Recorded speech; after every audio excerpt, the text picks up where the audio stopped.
Buenos días, profesor José Ore Maldonado. Nosotros somos el grupo número 1 que está conformado por Luna Soto Zoila, Marcos Cotera Isela, Edison Palomino Quijada. Y el día de hoy vamos a hablar acerca de la rehabilitación neuropsicológica en pacientes con traumatismo cráneoencefálico. Vamos a presentarles un video, pero por cuestiones de tiempo hemos optado en pasarlo al final. Los dejo con mi compañera Zoila, que va a empezar con la exposición. Buenos días, profesor. Voy a iniciar hablando sobre una pequeña introducción acerca del tema. Según Wilson, en el 2019, el TEC se origina por un impacto externo en el cerebro debido a accidentes, caídas o violencia y pueden generar consecuencias neurocognitivas, emocionales y funcionales severas. Asimismo, la Organización Mundial de la Salud refiere que cada año se producen aproximadamente 69 millones de casos de TEC, siendo una de las causas más frecuentes la discapacidad prolongada a nivel mundial y afectando a personas de todas las edades. También Prigatano en el 2019 refiere que el tratamiento del TEC requiere un enfoque integral en el que la rehabilitación neuropsicológica juega un papel clave al abordar déficits cognitivos, conductuales y emocionales, promoviendo la mayor calidad de vida. Siguiente, por favor.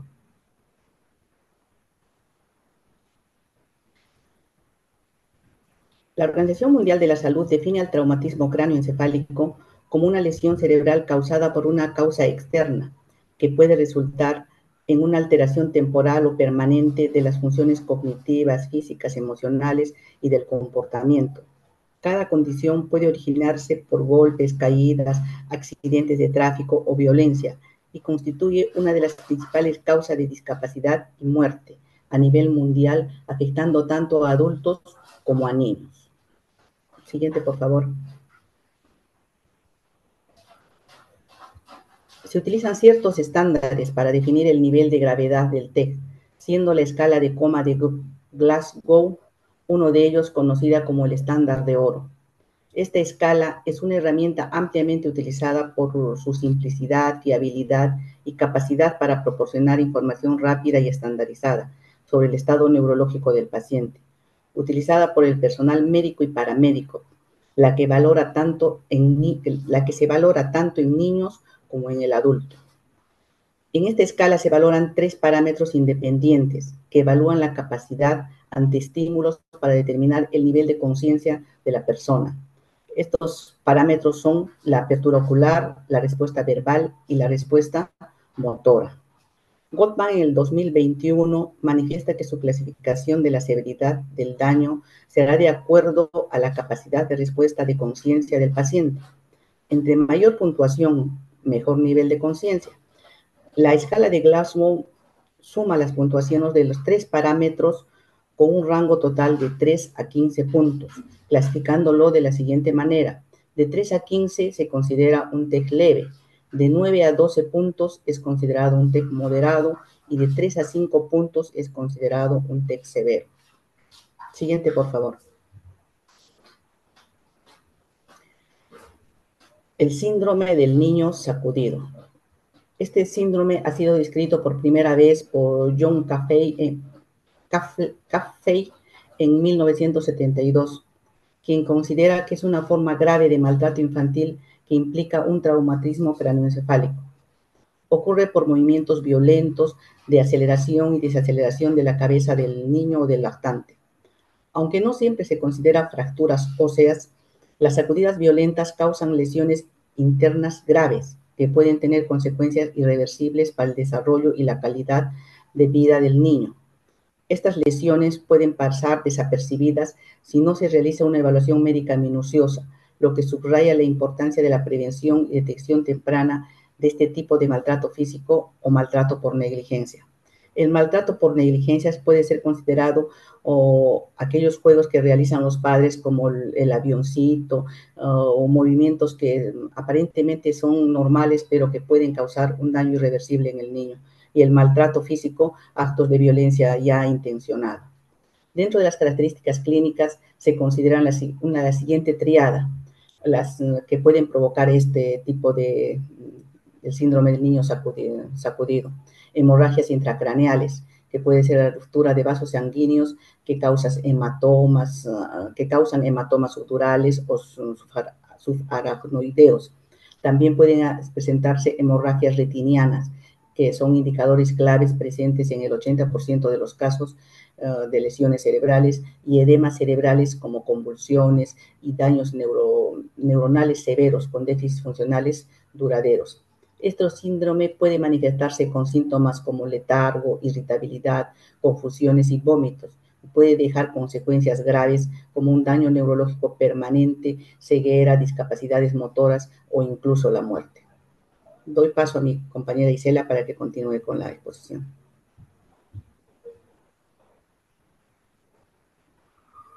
Buenos días. Continuando con la exposición, vamos a hablar de la clasificación del traumatismo craneoencefálico, ¿no? Que se define, ¿no? Como una alteración en la función cerebral causada por una fuerza externa, ¿no? Según Lesar, se puede clasificar también, ¿no? En diferentes niveles, ¿no? Leve, tenemos entendido que es la pérdida breve de conciencia, ¿no? Que va a ser entre 30 minutos o menos de 30 minutos y su recuperación completa en la mayoría de los casos, ¿no? El paciente va a poder seguir con sus actividades matutinas, rutinarias, ¿no? Dentro de la clasificación moderada se va a dar la pérdida de conciencia entre 30 minutos y 24 horas, ¿no? Y que va a ir acompañado con déficit funcionales duraderos. También tenemos el severo dentro de la clasificación, donde se va a observar pérdida prolongada de conciencia, ¿no? Que va a durar más de 24 horas y va a acompañarlo con daño neurológico significativo. Según el DSM-4, lo clasifican, ¿no? Los efectos del traumatismo craneoencefálico bajo un diagnóstico neurocognitivo mayor o leve, ¿no? Dividido, a diferencia, solamente el DSM-5 lo va a dividir como severo o leve, ¿no? Encontrándose en la presencia con déficit cognitivos como atención, memoria y funciones ejecutivas. Siguiente, por favor.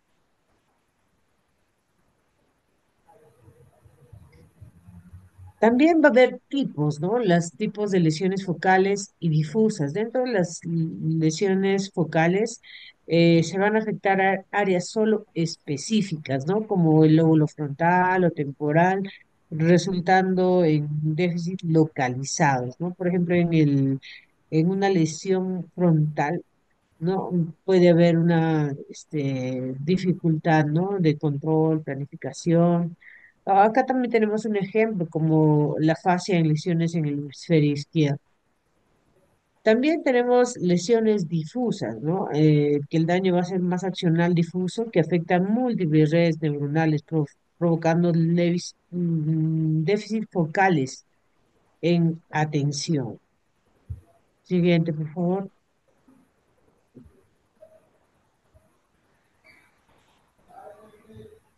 Todo esto, el traumatismo craneoencefálico va a tener diferentes alteraciones, ¿no?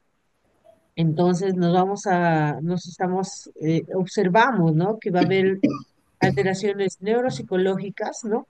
Presentando déficit en la memoria, atención, lenguaje y funciones ejecutivas, ¿no? Donde se van a observar dificultades para recordar eventos recientes o planificar tareas complejas. También se va a presentar alteraciones psicopatológicas, ¿no? Como ansiedad, irritabilidad, depresión, y en algunos casos severos también se va a presentar psicosis, ¿no? También estas alteraciones psicopatológicas se van a ver frecuentemente traumatismos craneoencefálicos moderados o severos, afectando la reintegración social, según Ritano en el 2019. También se va a observar alteraciones funcionales, ¿no? Dificultades en las actividades cotidianas como vestirse, cocinar o trabajar, ¿no? Estas son las principales alteraciones que se dan, ¿no? Estas secuelas van a afectar la autonomía del paciente y su capacidad para reintegrarse a las actividades cotidianas y sociales. Siguiente, por favor.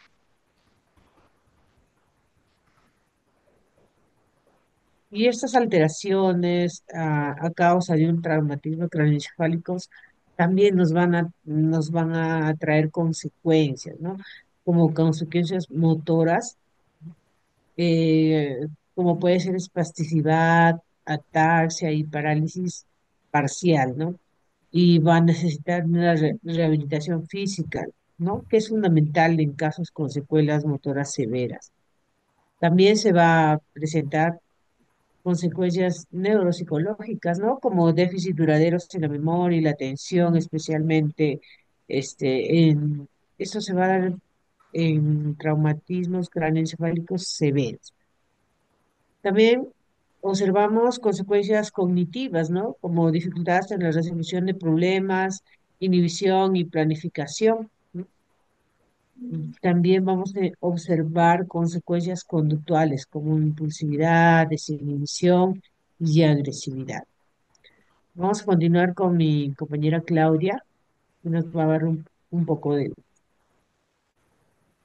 la evaluación neuropsicológica. Ujú. Bien. Bueno, hemos visto que dentro de la definición, los tipos de lesiones y las alteraciones que se dan en los casos de traumatismo craneoencefálico, y para eso es muy importante la evaluación neuropsicológica porque principalmente aquí están las principales alteraciones. Vamos a entender a la evaluación neuropsicológica como una evaluación de un proceso integral, ¿no? Que nos va a permitir identificar alteraciones tanto cognitivas, emocionales, conductuales y funcionales que estén asociadas al daño. El propósito principal de la evaluación neuropsicológica en TEC va a ser guiar precisamente las estrategias de intervención y rehabilitación. Dentro de los objetivos que se plantean para la evaluación neuropsicológica, el principal es determinar el impacto, ¿no? El impacto del daño cerebral en las funciones cognitivas y conductuales, para que esto nos permita identificar las fortalezas y debilidades cognitivas del paciente, para de esta manera ver qué cambios ha originado a raíz del TEC y establecer una línea de base para monitorear la evolución del paciente y ver la intervención y de esta manera poder guiar el plan de rehabilitación ya adaptado a las necesidades específicas del paciente. Siguiente, por favor. Dentro de las principales áreas cognitivas afectadas en los traumatismos cráneoencefálicos, vamos a ver que se van a encontrar las áreas de la atención y la concentración, la memoria, las funciones ejecutivas, el lenguaje, la velocidad de procesamiento visoespacial y motora.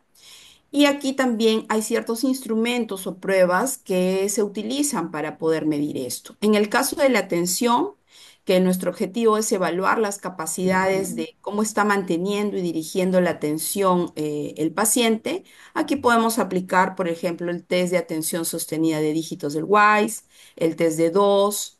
En el caso de memoria, para poder ver y explorar cómo está la memoria a corto plazo, a largo plazo, la memoria episódica, semántica o de trabajo, podemos aplicar la figura de Rey, el span de dígitos.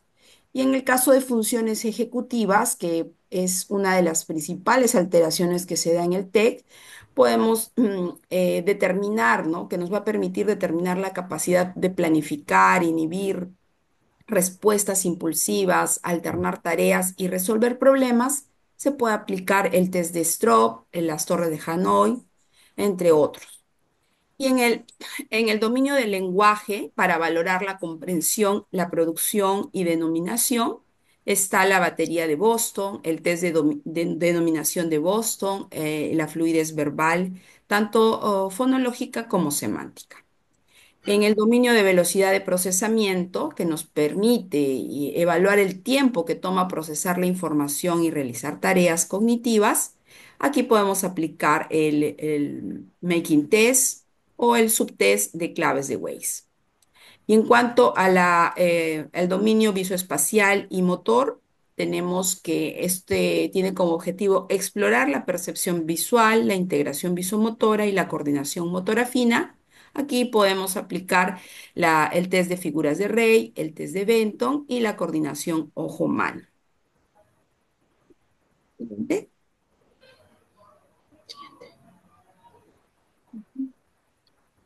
Algunas consideraciones según la gravedad del TEC tenemos, bueno, que va a haber, como bien lo ha explicado mi compañera Isela, va a haber TECs leves, TECs moderados o graves.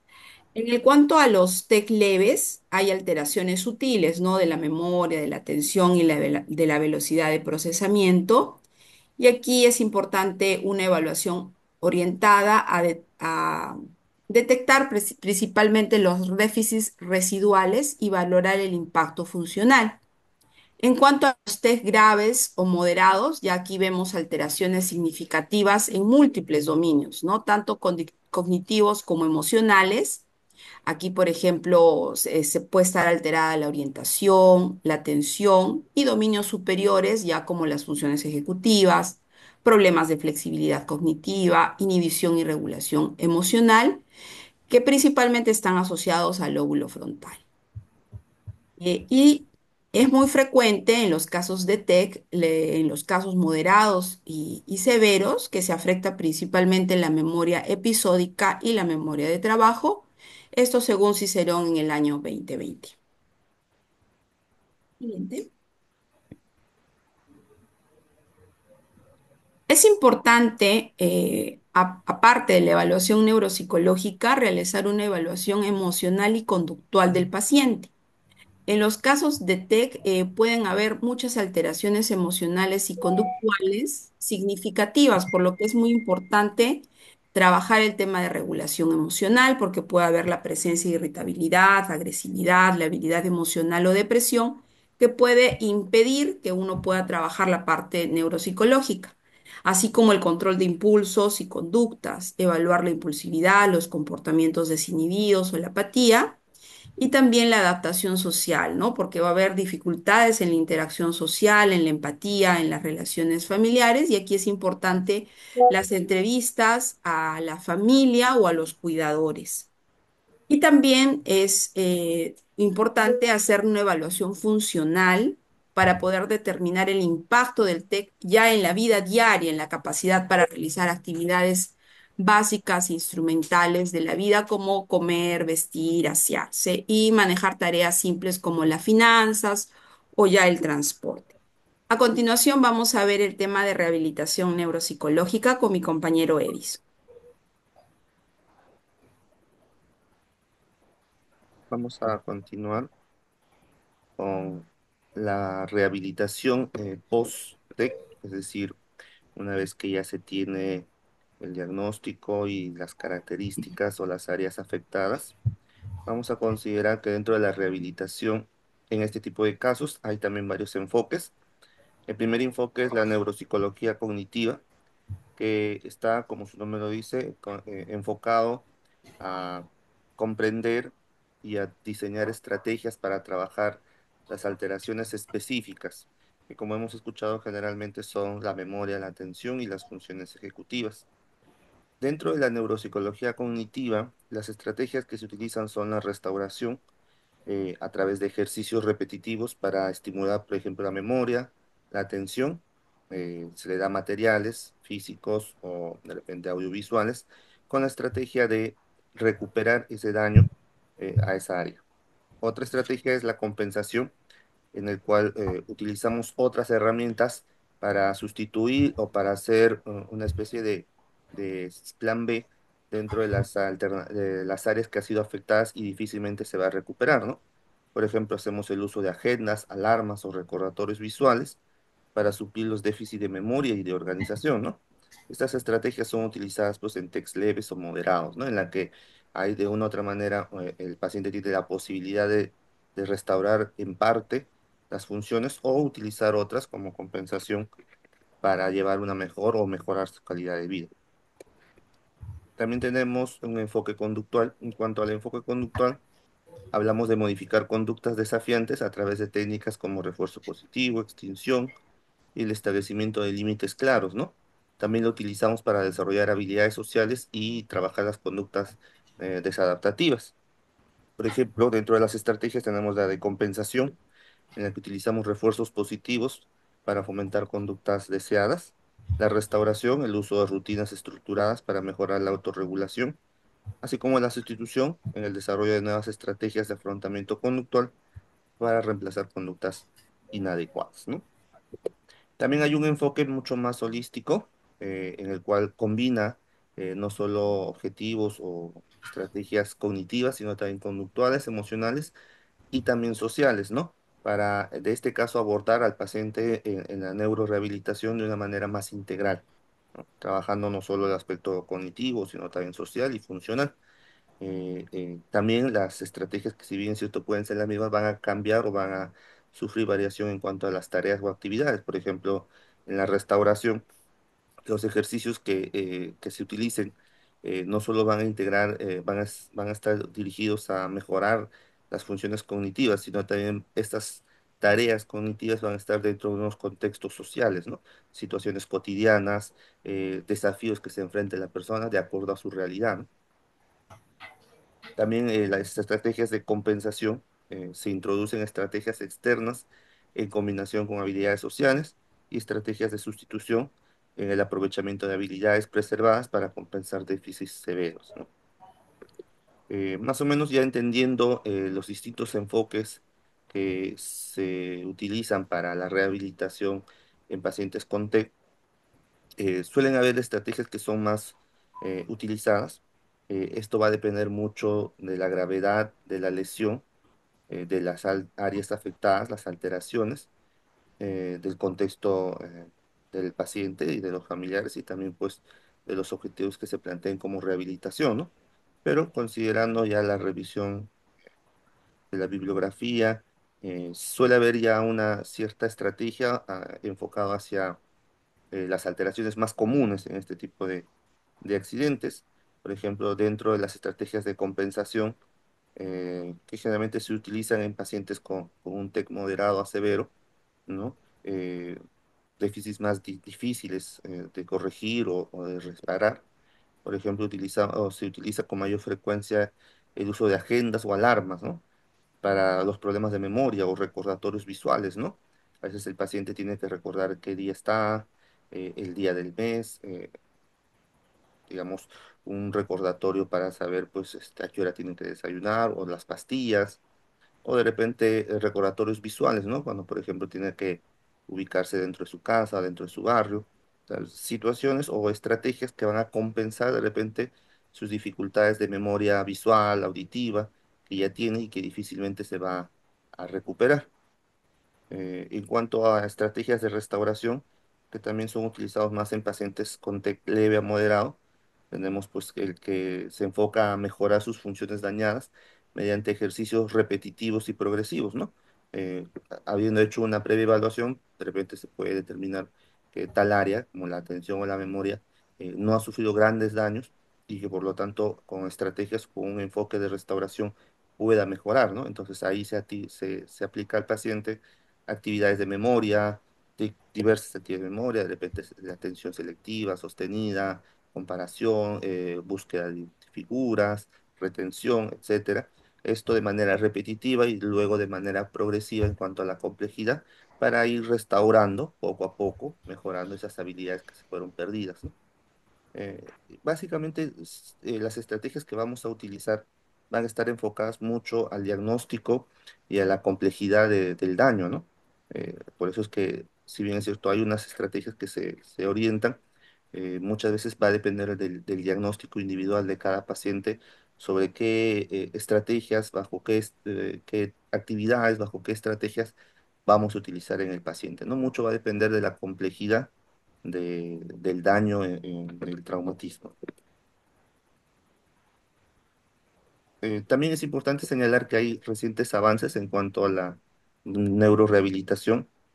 Se está haciendo uso de tecnologías emergentes como la realidad virtual y la estimulación transcraneal no invasiva que ha mostrado eficacia en cuanto a la mejora de algunas funciones cognitivas, ¿no?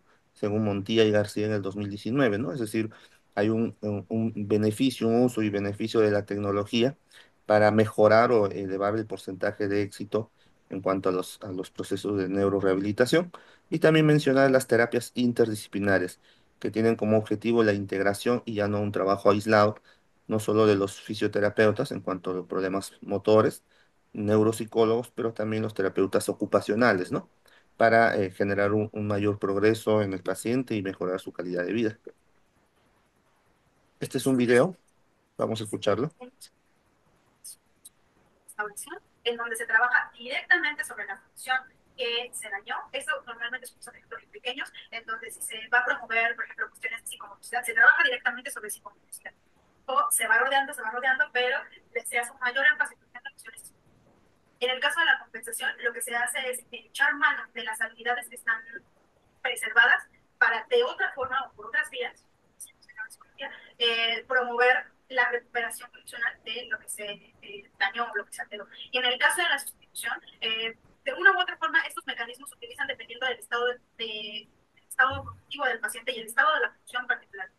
Mientras más perdida o alterada esté o desintegrada esté esta función o esta habilidad, se van a echar mano de más mecanismos o de mecanismos más compensatorios, más sustitutivos. En este caso, la sustitución habla acerca de utilizar otras herramientas que puedan apoyar al paciente a mejorar su funcionamiento.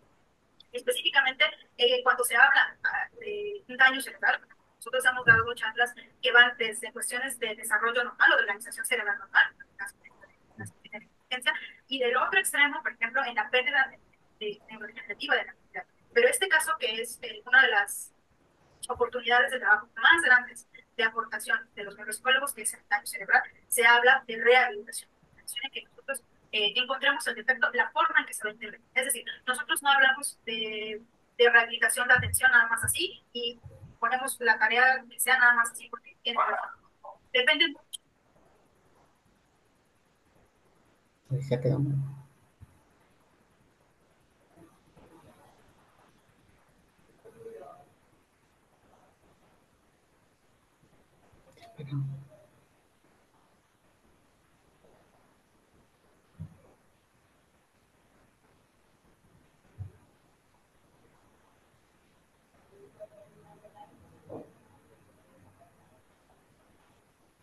No se escucha, Edison, hay que pararlo ahí. De formas en las que se puede trabajar,